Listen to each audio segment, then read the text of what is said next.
Merci, Monsieur le Président. Merci à nos orateurs et oratrices. Beaucoup de choses ont déjà été dites. Je voudrais repartir d'une chose avec laquelle je suis complètement d'accord, et je crois que tout le monde doit faire attention à la façon dont on parle de ces sujets.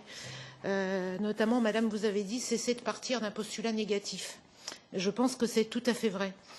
Mieux connaître les chiffres, tout à fait. Avoir une approche holistique, là encore, je suis d'accord. Mieux faire connaître les réalités de l'ensemble, je dis bien de l'ensemble des migrations vers l'Union européenne, et ne arrêter de se centrer, y compris dans le titre de nos auditions, uniquement sur les migrations irrégulières en disant migration. Tant que nous aurons ce prisme-là, je pense que nous parlerons très mal de ces questions.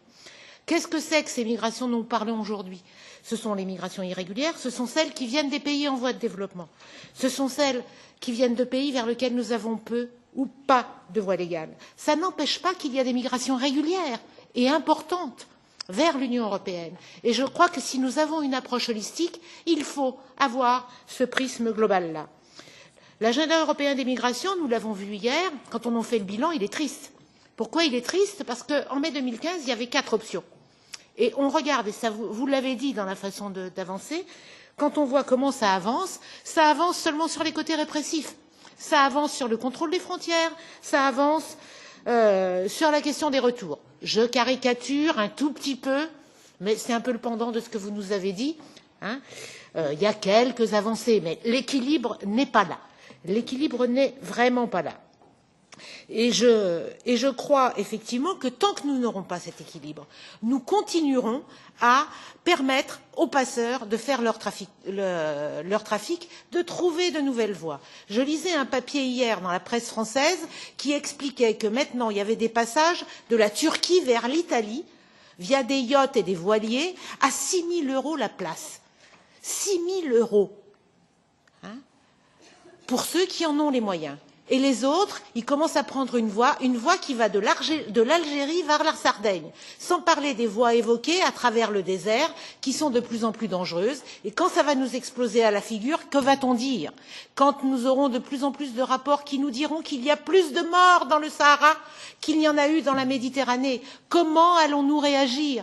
Qu'est-ce que nous allons dire? Nous allons déplacer les politiques encore plus au sud? Ça ne marchera pas. Alors, j'ai quelques questions un peu plus ciblées. Je voudrais effectivement que vous nous parliez de la Libye et des politiques vis-à-vis de la Libye. Moi, j'ai été en Tunisie avec notre président au mois de septembre et nous avons vu la réalité de ces politiques qui ne marchent pas. On nous l'a dit à mots feutrés, certes, mais on nous l'a dit, ça ne marche pas. Ça ne fait que déplacer les voies.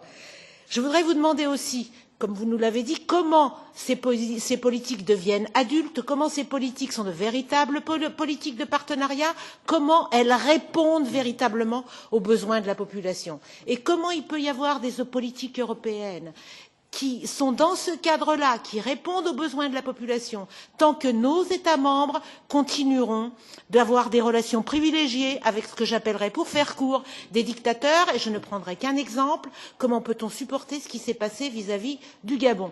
La seule alternative, c'est effectivement ce qui a été développé, mettre en place de véritables politiques de mobilité.